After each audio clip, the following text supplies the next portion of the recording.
Very warm welcome from me too. I'm Dinartha. Thank you, Amelie Odin, for a very grounded meditation. I thought it was very good. Just what we need, isn't it? At the moment, a bit of meditation. And I just sort of wanted, what I'm going to do is just say a few things about this theme from the Vimalakirti Nidesha, as Amelie Odin said. And then we'll have a 5-minute break, and then you can ask any questions that you want to ask in the chat box, and then myself and Amelie Odin will try and answer them. And the theme for tonight is our quest for meaning.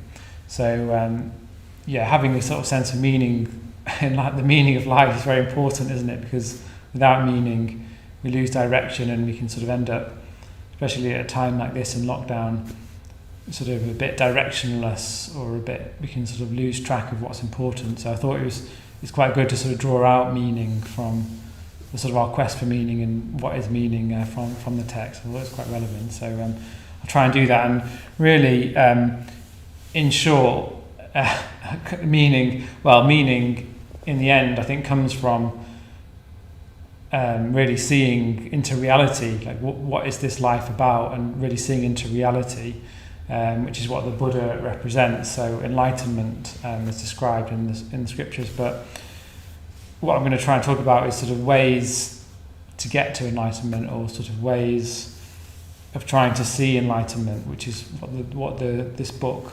what this sutta is trying to explore, and particularly focus on one way of getting to enlightenment, which I think is very important, which involves sort of cultivating a sense of empathy. So empathy and friendship. So cultivating a sense of empathy and friendship.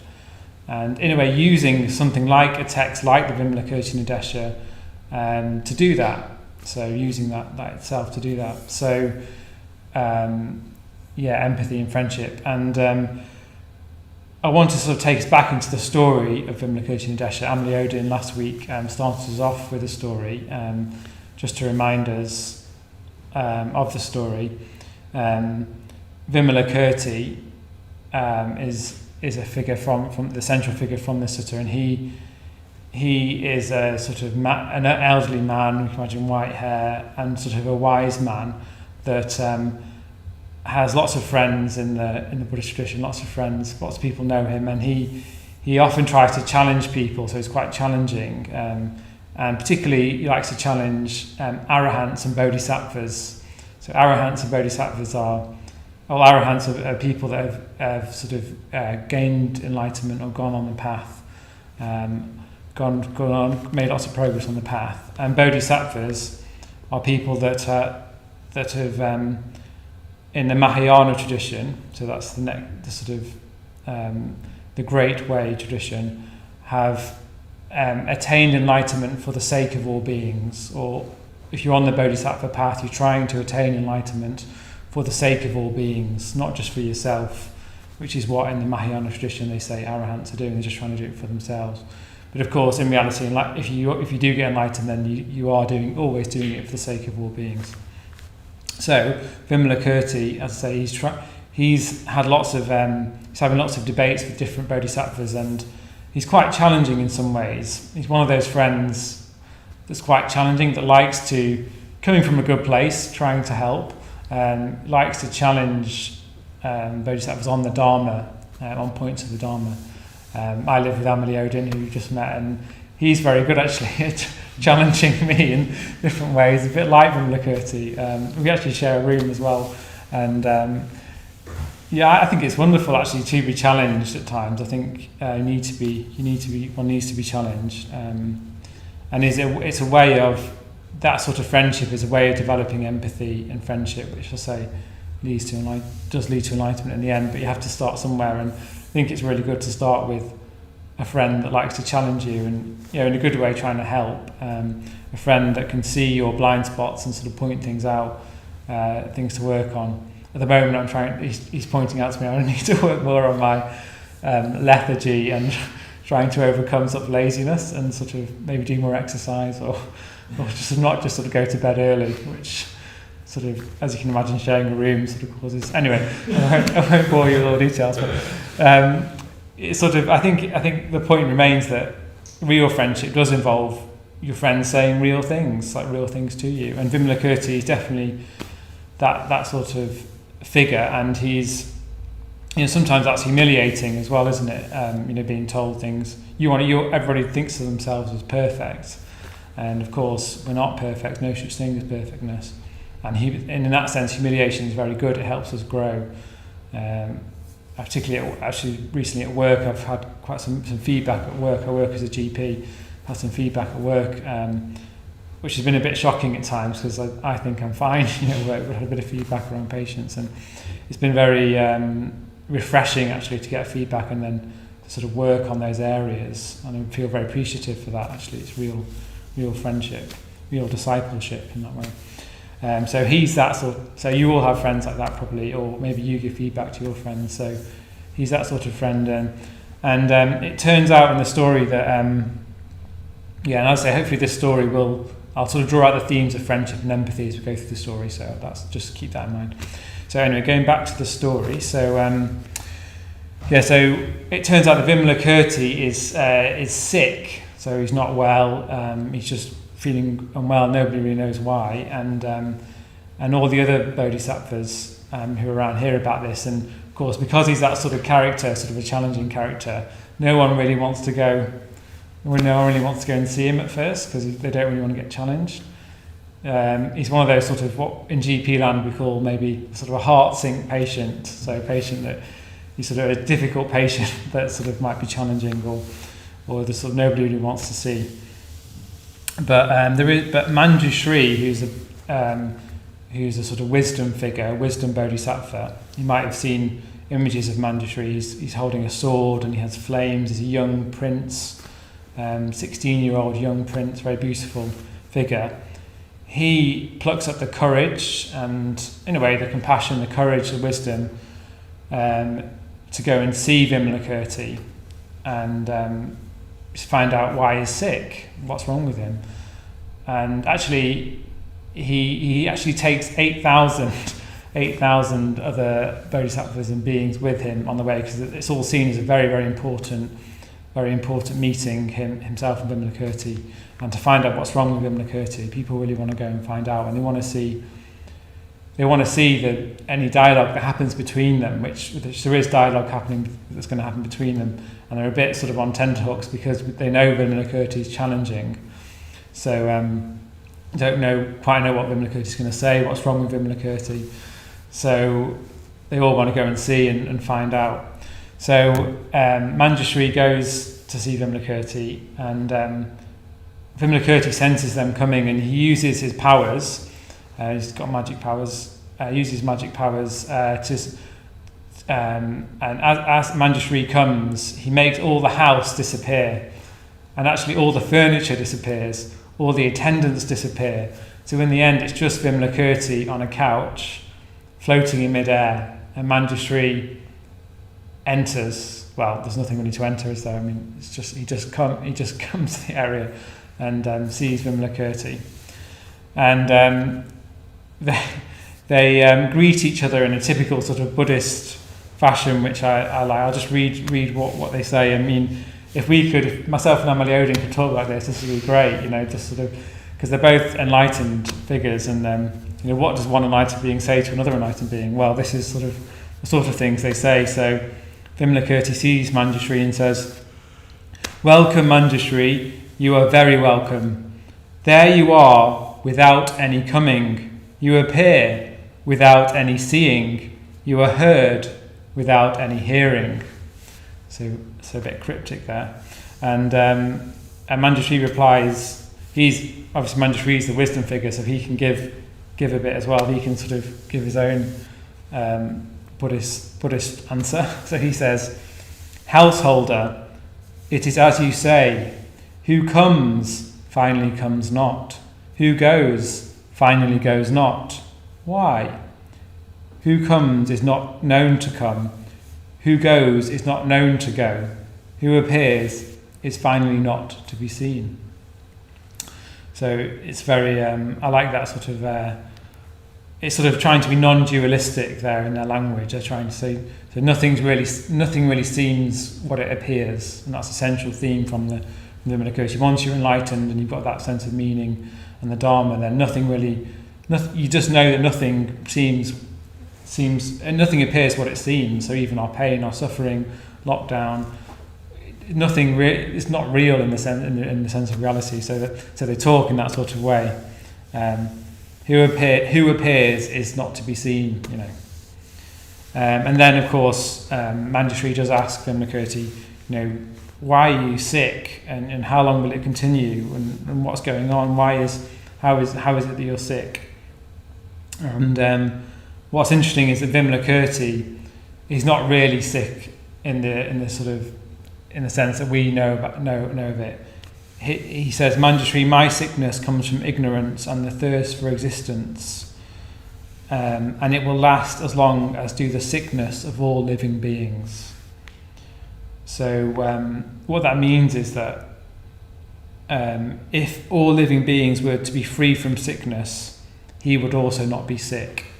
So his sickness is coming from a sense of empathy with all living beings who are suffering, who are sick. So from a Buddhist point of view, from Vimalakirti's point of view, we are sick. I mean, we are suffering because we're attached to our sense of self and this sort of small world that we create for ourselves. When really we could be free of all that and free from the sickness. So Vimalakirti's sickness is actually the sickness of the Bodhisattvas, which arise from compassion, so from great compassion for the world. That's called Maha Karuna. So Vimalakirti's sickness is this sort of compassion, this empathy. It might seem a bit paradoxical because, of course, Vimalakirti is enlightened. So why would he have sickness from, you know, just from empathy from the world? But you can take it as a metaphor. So it's a metaphor for empathy. I mean, you know, even if we have empathy on a sort of more mundane level, then we do take on the feelings of our friends, don't we? If, for example, hopefully not, but if our friend was ill or our child was ill, you know, we would feel that, wouldn't we? We can't ever sort of feel the pain of somebody else directly. So say you've got a toothache, I could never feel that, experience what you're feeling, but I could have sympathy with that feeling, couldn't I? I could feel for you. And I guess if I was enlightened, I don't know, I'm not enlightened, but from the text it seems to be saying if they're enlightened, they still have the sort of bliss of enlightenment, the freedom that comes with it. But at the same time they have this empathy, this feeling for a sort of painless sympathy with pain, you could say. It's not an indulgent sort of pitying sympathy. As I say, work as a GP, unfortunately you can often fall into that sort of pityingness or thinking you're better because you're not ill, or it's things you have to work with as a clinician. You have to really make sure that you're not pitying the patient. You have to see the patient as just somebody that's sick, so not sort of defining them by their sickness. You just have to sort of respond and try and empathise as much as you can. And that's what a bodhisattva does. That's what happens when you're enlightened. You can fully empathise because then you're not just restricted to yourself. But we can all empathise, and I think that's in a way the first step in this quest for meaning.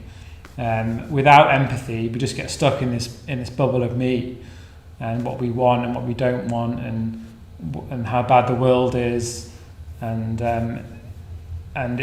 we sort of get trapped. I think it's through empathy that then we get friendship, and then through friendship that then we can really make progress on the path. I mean, you might have. If you've been coming along, you know, I know some of you have been coming along for a while, you might have that empathy, sort of, which gives you the motivation to want to help people, the motivation to want to help, you know, share the Dharma, the teachings of the Dharma. You might want to come on a team, go on a retreat. Certainly, I feel like it's my motivation for teaching, because I think this metaphor of sickness is interesting, because I feel like even if I it's like I can't fully rest until everybody else can rest, if you see what I mean. I think that's what, again, the sickness is representing here from Vimalakirti, that even though he's enlightened, he can't sort of fully rest until everybody else is enlightened because there's suffering in the world. And I sort of feel that quite strongly, which is why I know a lot of teachers do, and Sam here, who's on the tech as well. We're all volunteering because we feel like, even though we've got our own practice, it's like we can't rest until you and or your friend or the world, can sort of get the Dharma and get the benefit from it. You might have, it might not be that way around either, me to you, it could be you to me or whatever, but it's more that, we just need to learn from each other and get motivated from each other to help teach, spread the Dharma is what I'm trying to say, through empathy. And for me, that's a real grounding for meaning. That's a real podium for meaning for me. It's where it's like a spring of meaning in my life sort of comes up in me. That sort of empathy and sort of not resting until everybody else can. So what comes, I think, from that empathy. I'll just move on now to talk about friendship, because what comes from that empathy is friendship. So again, this language of sort of teaching, I sort of don't see myself as a teacher, and don't think in that sort of sense that I know more than somebody else. I might be more experienced than other people, but I see it more as friendship. So that's what we're trying to do here at the Buddhist Centre, is create friends, in the sense that I want to reach out a hand of friendship to other people, to you, and I hope that you want to reach out a hand of friendship to me and to others, and then that way we build Sangha, we build a community. And I think that's very important in practice. And when I say friendship, I am talking about that spiritual friendship, that friendship that I was trying to describe between myself and Amelie Odin sharing a room, or you don't have to share a room, of course, but I think real spiritual friendship does need to be vigorous. So it needs to have lots of energy, it needs to have lots of time spent together. It needs to be challenging. So you're not just sort of, when a friend tells you something and you just think, ooh, don't quite agree with that, but I'm just going to stay quiet.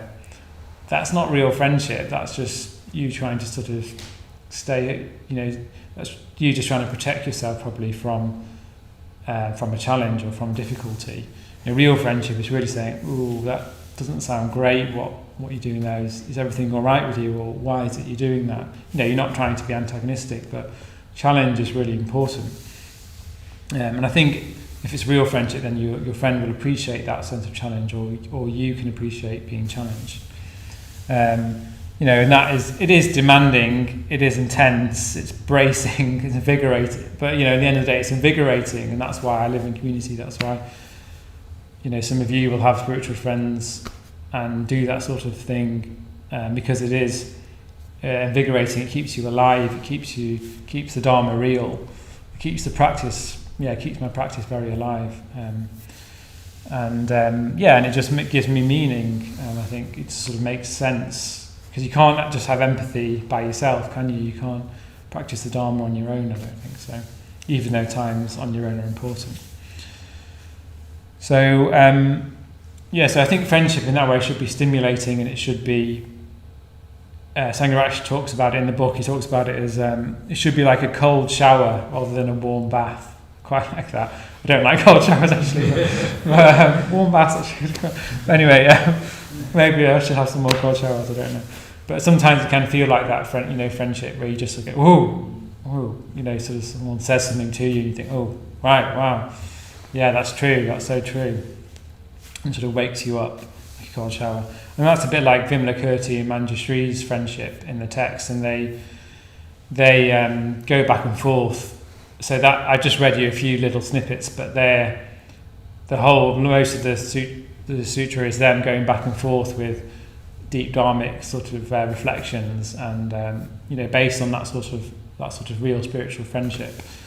So it's worth a read there.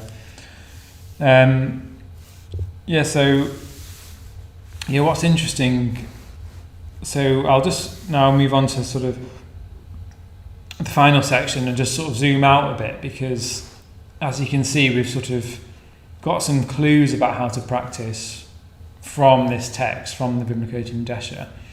And it all sounds, sometimes you can sort of think, oh, that sounds a bit far-fetched or a bit supernatural, or just tell me like what I need to do and how to meditate, and why are you telling me all this mumbo jumbo stuff? Or it can be like, I just want to go away and meditate and not really think about things or whatever. Or why is it even that you've got this Buddha figure here in the background? And I think it is worth mentioning, and Sangharakshita draws this out in the chapter that he talked about this in, is that this whole, it's really important to have a sense of myth and mystery in your life, a sense of the unknown, a sense of you don't quite know it all, a sense of, a sort of poetic reality, an archetypal reality.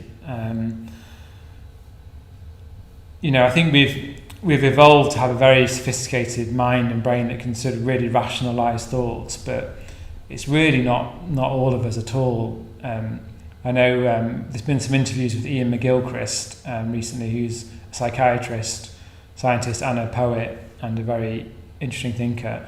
And actually you can see them online. I'd recommend watching the interviews with Maitri Bandhu and Yanavacha. And he talks about the fact that our brains and our minds evolved before there was language.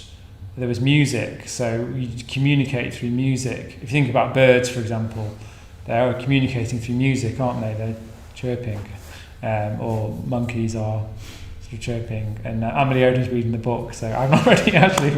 He's been telling me these things, which is again handy to our friends.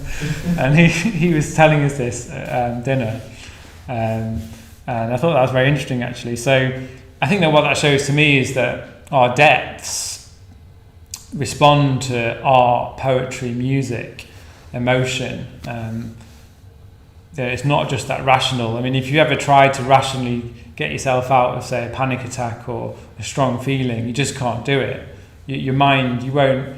It's like it doesn't work. I've had I've had quite a lot of feedback at work recently, and I've tried to sort of sometimes I've been like, oh, it's fine, don't worry, it's fine. But deep down, I can feel like a whole turmoil of emotion. And of course, it's the reason why that is because on the mythic level, it's affecting me on the mythic level, because my myth is I want to try and help people. I'm a doctor.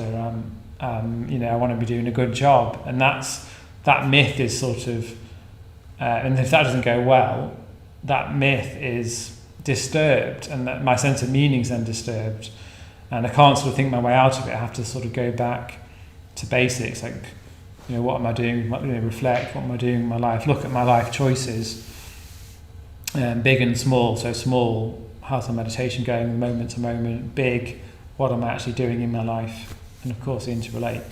So I think what we need though is, in order to help us make good choices, like how do I behave at work? How do you behave at work? Or how do I live? We need a myth, sort of something bigger than us to inspire us. I think. Otherwise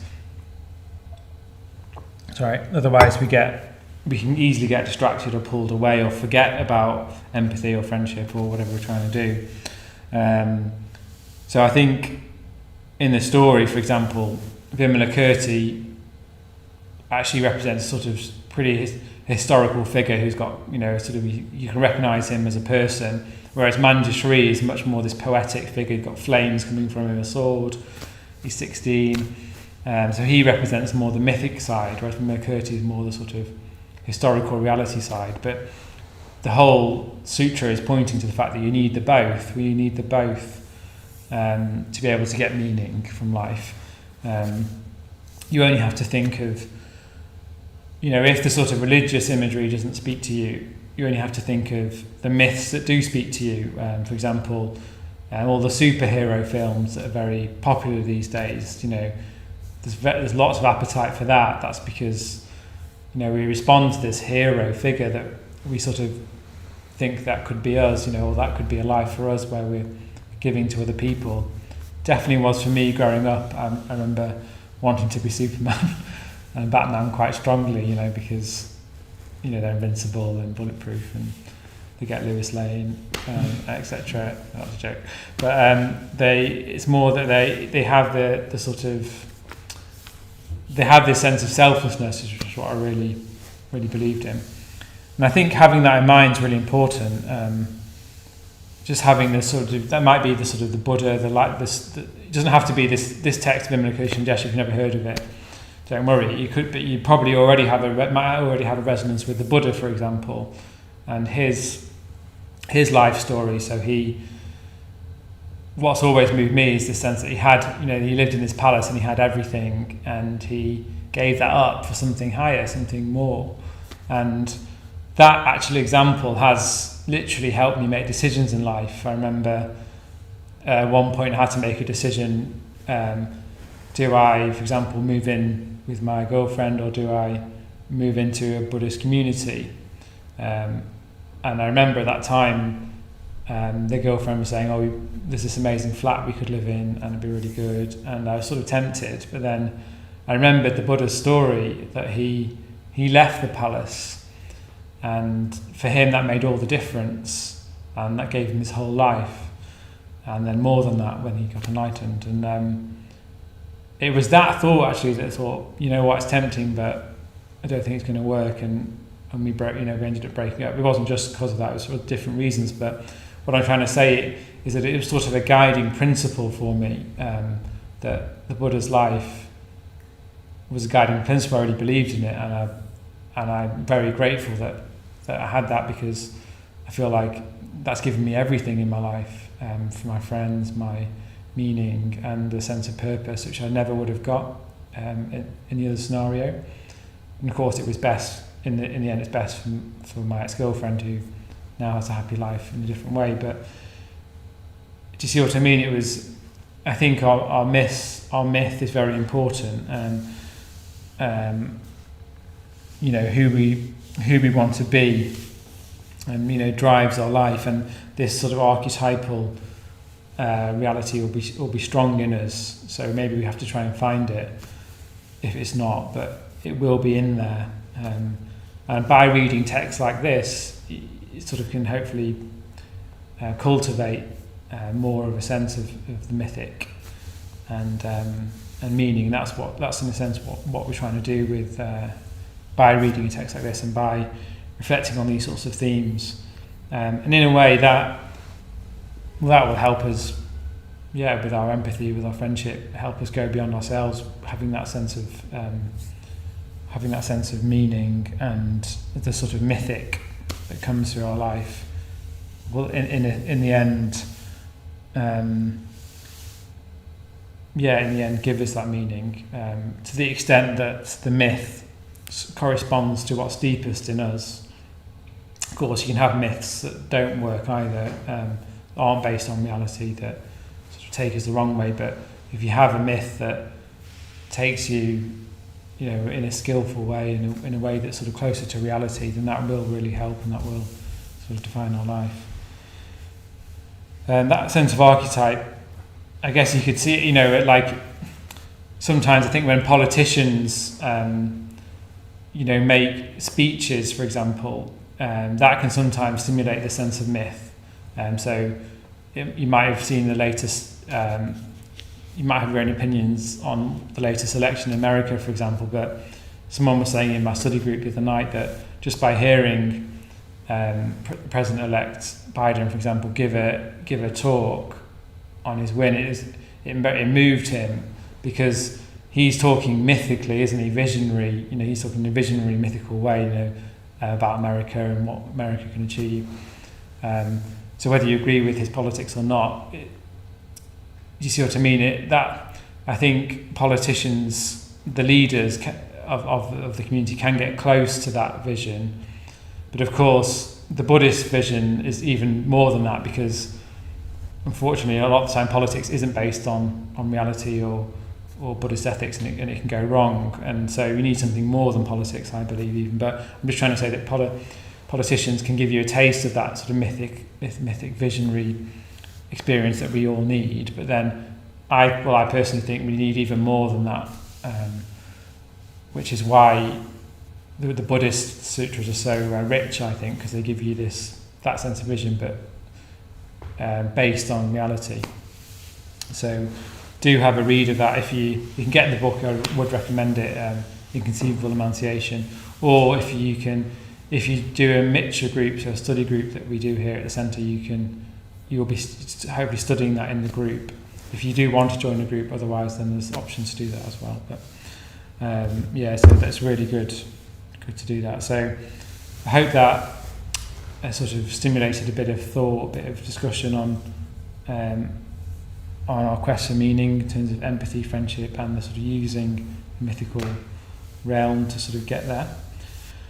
And so what we'll do now is just have a 5-minute break. If you just want to, if you've got any responses, it doesn't have to be, questions can be quite hard sometimes because, you might just be still thinking about it or have a question, but just you can use the chat box just to have the space to maybe have a response. Do you agree? Do you not agree? Or you might have a question you want to explore as well, but just sort of just what you're thinking from the talk will help you maybe put your thoughts together and then help others to see what you're thinking in the chat box. So just put your responses and any questions in the chat box, and we'll have a 5-minute break and come back at 8:05. Myself and Hamid Odin will talk with your questions. Thank you.